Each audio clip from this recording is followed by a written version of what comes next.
La voie maritime entre la Corée du Sud et le Japon a été rouverte, fermée durant 2 ans et 8 mois, à savoir depuis l'apparition du nouveau coronavirus. Elle pourrait ainsi reprendre une part croissante dans les voyages entre les deux pays qui ne cessent d'augmenter. Les touristes à bord du navire apprécient le pont du détroit d'Akashi, le deuxième pont le plus long du monde qui apparaît à l'horizon. N'oublions surtout pas d'immortaliser ce moment.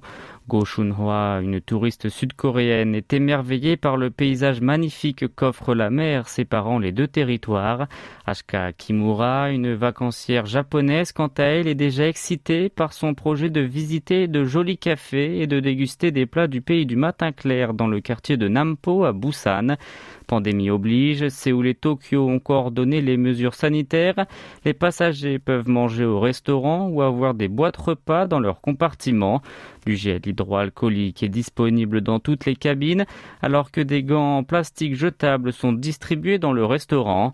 La route maritime entre Busan et Fukuoka fonctionne de nouveau et les lignes de navigation entre le sud de la péninsule et Shimonoseki et les îles de Tsushima leur emboîteront le pas dès que les procédures du contrôle sanitaire et du dédouanement seront finalisées.